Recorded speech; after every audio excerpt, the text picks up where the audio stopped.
first round of presidential primary debates for the Democrats, and I'm gonna probably split this into two videos, one on debate night one and one on debate night two.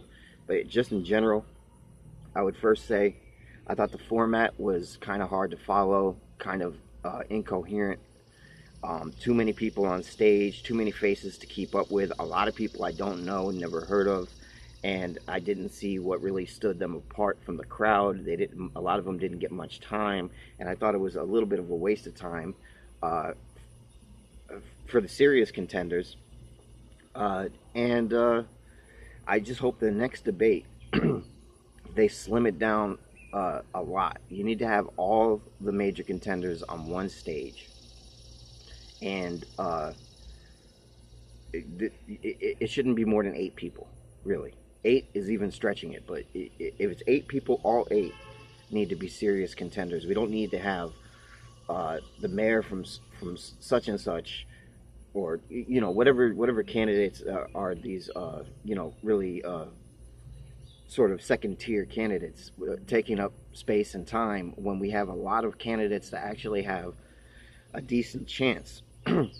So that's all I'll say in general about both nights. But now going specific to the content of the first night, which is what this video will be about. Well, it was interesting. It was a lot of pandering, first of all, to the Latino community. Obviously, they did the debates in Miami. Obviously, they're trying to set themselves apart from Trump, who's been very harsh in his immigration policies. And so they wanted to appeal to the Latino vote, which makes sense strategically. And, they're in a Latino city, Miami, obviously in a swing state, Florida.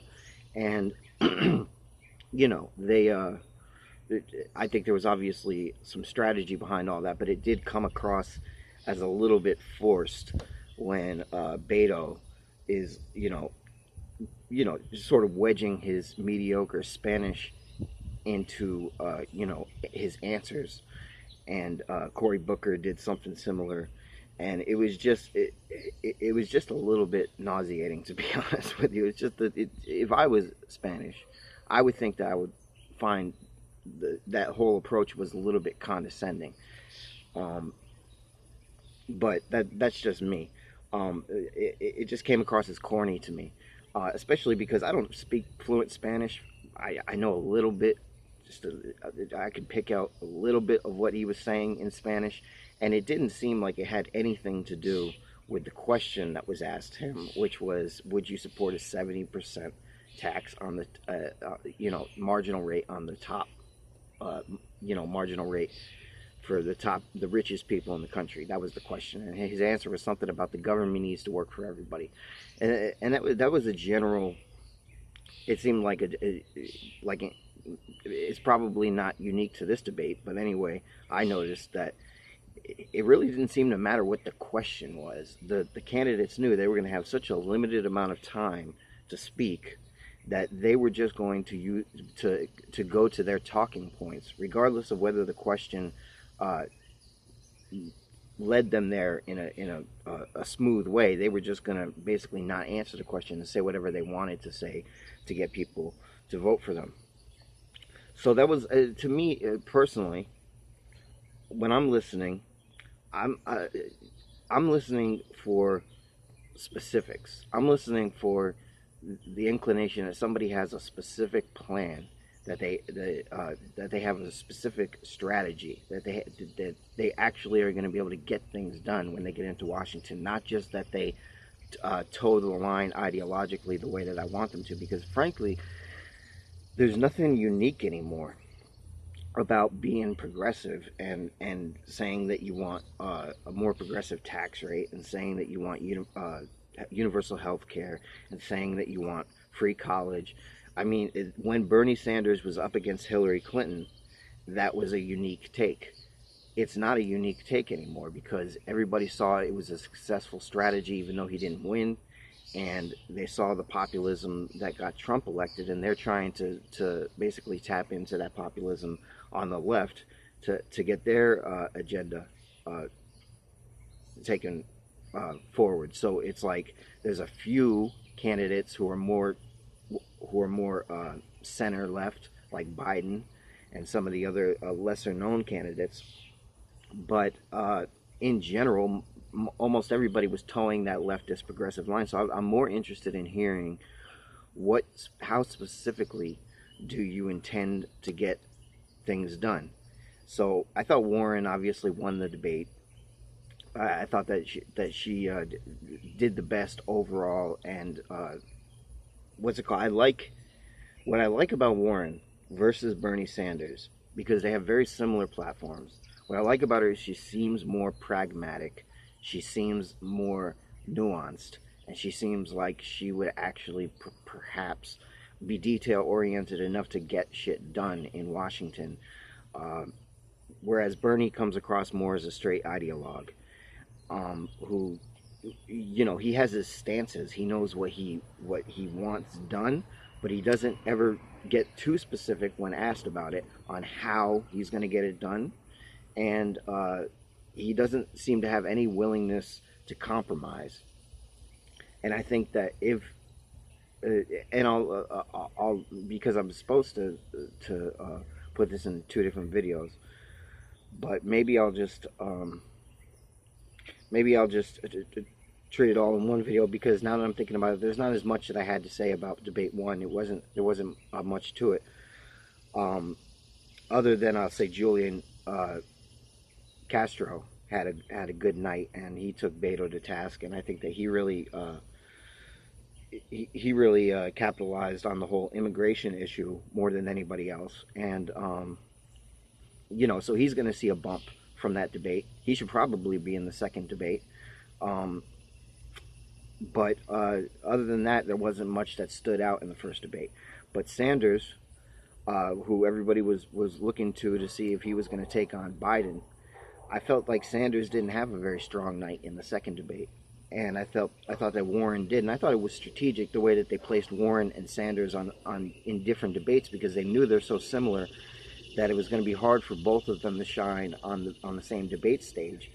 And I thought that worked out well for Warren, but it didn't work out as well for Sanders, because he didn't do much to set himself apart and actually explain why he's the one that can deliver on Medicare for all and other people can't. He just kept reiterating, I'm going to take, how you do it is you take Wall Street to task, you take the bankers to task, you take the powers that be to task. And it's like, okay, we get it. You're tough. You're going to take them to task. How are you going to do it? You know, get specific. Give us something that sets you apart, because everybody is saying that they're going to do that. And we frankly don't have any reason to elect an old, like, you know, like an old gentleman who's proposing this just because he's the original. You know, I mean, that's good and all, but frankly, identity politics is going to weigh into this. And if you think an old white guy is gonna get in there using the same platform as various other candidates that aren't old white guys in the Democratic primaries, I don't think that's going to work. I think Sanders' chance was in 2016, and he basically needs to pass the torch, as some were saying, to Biden, in my opinion. I think that Warren would go for the same basic agendas that Sanders would. She would just have a better chance at being pragmatic about it and, you know, working within Washington. I could be wrong about that, but I just don't see, after I've seen what President Trump's presidency has been like and how ineffective he's been at getting anything done, trying to work as this sort of monolith of power who doesn't work with Congress and just tries to get things done through executive orders. Trump hasn't been able to get much of his agenda done at all. And Sanders' agenda is just as radical as Trump's, if not more so, and I don't think he would have the support of Congress either. So if you're going to go in there and just pass a bunch of executive orders, that works, and that's one of the trends in this country that is making the president more and more like a dictator than like a president.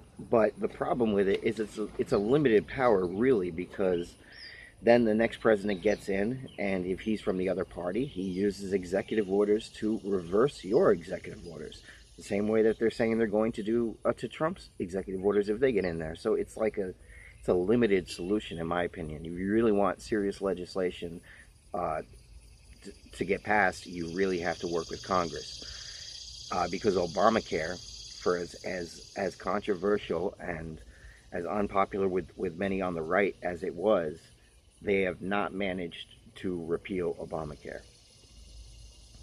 So, that was something that they went through the proper channels, and so far it's held up, you know.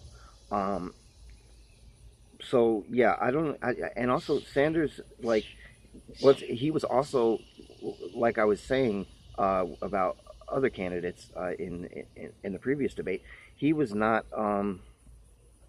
He doesn't answer specific questions either when challenged. Like they ask him, uh, you know, how, like, let's say they abandon Roe versus Wade. Let's say they overturn Roe versus Wade. How are you going to assure that women can still get abortions? And his answer was, uh, well, Medicare for all guarantees every woman can get an abortion. But if abortions are made illegal, that's not going to be possible to have Medicare for all cover abortion. So that really didn't answer the question. The answer to that question is basically, if they overturn Roe versus Wade, we're screwed, which is why we need to prevent that from happening. And it doesn't matter who's president.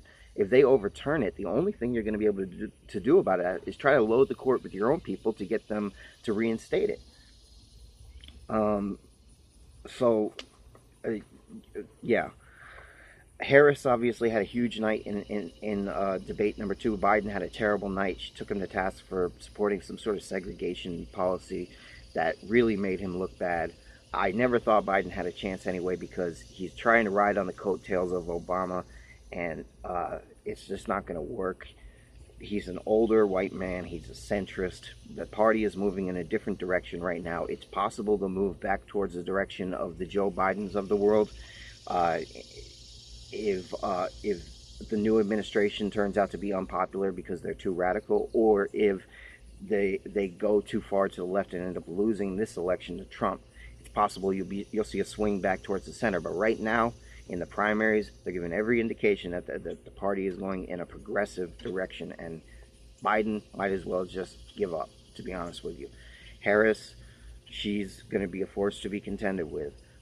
Warren, she's going to be a force to be contended with. Sanders, he's still in there, but he needs to step it up. And the other thing about Sanders is he's a pussy. And this is what his supporters don't want to admit. He talks about how tough he is and he'll take Wall Street to task. He's a pussy. He won't take his rivals like Biden to task. He won't attack them. He was the same way with Hillary Clinton. He wouldn't attack Hillary Clinton. He wouldn't attack her about her emails, which was an actual scandal that the left just wanted to write off. Not that she did anything illegal or that she deserved to go to jail, but that it was an incredibly irresponsible thing for her to do, frankly, to have those emails on a private server. And, it's certainly something worth attacking her on, because her opponents on the right are going to use that as ammo against her. He wasn't willing to do that. If that had been the flip side, if Hillary Clinton, if Sanders had been the one who had the email scandal, you don't think Hillary Clinton would have taken him to task for it? You're out of your mind. She was a hawk. She would have done it. He was a pussy. He wouldn't do it. He won't take his rivals on. He won't be able to stand up to Harris. He won't be able to stand up to Warren. And even though Warren and him are pretty friendly, I think when push comes to shove and it turns into a real competition, he's gonna get left by the wayside. It'll be interesting to look out for guys like Julian Castro, Mayor De Blasio, I think. Like I said, it was so hard to keep up with all the names. The vast majority of the people on stage just frankly had no business being there. But it's going to be interesting to see when these debates really heat up, and they slim down the numbers, and they get it, all the serious contenders on one stage. Then who's really going to shine and who's going to get left by the wayside. The one major, the other thing I want to talk about real quick is the fact that right now they're trying so hard to prove I'm the most progressive candidate, because they see that's what's going to win the primaries, that I think it's going to end up biting them. It's going to come back to haunt them in the long run when it comes to the general election, because they're on stage raising their hand saying, yes, I'll ban private insurance. Yes, I'll give health care to illegal immigrants. And yes, I'll make it not a crime to cross the border. And I understand why all these are popular issues for the left. You don't think Trump is going to? He's already tweeted about it. You don't think that he's going to sink his teeth into that when it comes time to the general election? And if you think that those stances are going to play well with the general public, the people, the independents, quote unquote, I don't see it, man. You know, and so I understand the reluctance of candidates like Biden and some of these centrists to sign off on these progressive policies, because they probably realize that this is good. This could possibly be a weakness that'll come back to bite you in the long run. And the other thing is the Medicare for all debate everybody seemed to agree that there should be some sort of public option, and that there should be basically free healthcare for anybody who wants it. But where the major disagreement comes is whether or not private insurance should still be allowed to operate for people who want to buy private insurance. I was listening to the Majority Report with Sam Seder. They were breaking down the second debate, and his argument was that it's disingenuous to say that you'll still allow private insurance to operate and also have a public option, because the whole public option thing only works if you expand the risk pool to include everybody. That's what's going to drive down costs. I thought that was an interesting point, but then when I think about it, any country that you go to, as far as I know, where there's universal health care, there are downsides to universal health care, and they still do have private insurance or private health care that people can buy that are, maybe a better quality at particular procedures and stuff. So like rich people, if they're getting surgery, they might come to the United States to get surgery because we actually have the best surgeons in the world, because people go where the money is. In certain procedures, let's say. I'm not saying in all procedures, but in certain procedures. So I don't see the problem with allowing private insurance to continue to exist, because when you think about it rationally, the problem with Obamacare is that young, healthy people, mostly lower income people like myself, who frankly don't see the need for health insurance, don't get health insurance because it's more expensive for me to get health insurance than it is for me to just take the tax penalty. And so that messes up the risk pool, because young, healthy people paying into the insurance, like me, are what will drive down the cost for the people who are sick and actually need the insurance. The problem is I don't get anything out of that. And sorry, I'm a little bit selfish. Yeah, I'm not going to get insurance just so everybody else's premiums can go down. That's I'm not that nice. But I don't think that young, healthy people who are lower income like myself would be looking to buy private insurance if there was free government-funded healthcare available. I think we would all be opting into the system if it was just covered by taxes and you didn't have to pay for it. I would certainly have health insurance. The people who wouldn't have the government health insurance are rich people and people who maybe are sick with particular procedures that they wanted to go to these private doctors for. They didn't want the government treatment because maybe it wasn't up to the standards that they were looking for. I don't think that that's going to hurt your risk pool all that much, because the only people who are going to have the incentive to go out and pay for something that they could otherwise get for free, because everybody's getting taxed on this stuff regardless of whether they opt in or not. So you're already paying for it one way or the other. Other than that, it's free. The only people who aren't going to take the free option are people who have an actual reason to, because they have some sort of healthcare needs that they don't think that the government care is going to adequately provide for. And so in that case, those people are probably more likely to be kind of expensive to have on the healthcare plan, because they're obviously looking for these expensive procedures. I don't see much of a reason why a young, healthy person who's not getting a bunch of stuff done would need to go out and buy private insurance, or would benefit from going out and buying private insurance if there was an adequate government solution. So I don't know. I don't know enough about everything to say definitively whether that's the case, but just intuitively, that's how I think about it. And so I would like to hear a response, if anybody has a response as to why that's wrong, because other than that, I don't understand the argument about the risk pool. It makes sense at first until I think about, well, who's going to be opting out of the government program? And I see the people who are going to be opting out is probably more likely to be high risk individuals who want specific procedures and have the money to pay for them. Maybe Magic Johnson doesn't want to be on the government health care program to get his top-notch HIV or treatment or whatever it is, But that's not a low-risk individual. That's a high-risk individual. And so, yeah. And I think that if that's the case, if it's not actually going to be a problem, because it seems like countries like England and stuff, I mean, they have their problems, but their healthcare works adequately well, and they also have people who buy private insurance. I don't see why we can't implement that in the United States. And I think that that it's going to be a policy that's hard to get implemented anyway, because it's going to get a lot of resistance from the right. And so anything that can subtract from the resistance on the right without undermining the policy, I think is a good thing. And I think allowing people to have their private insurance, if that's what they prefer, would at least dial down the resistance from the right, although I expect there would be massive resistance from the right. And honestly, I'm skeptical about whether anybody on the stage, any of the candidates, can actually deliver on getting universal health care. I'm skeptical about that. We'll see.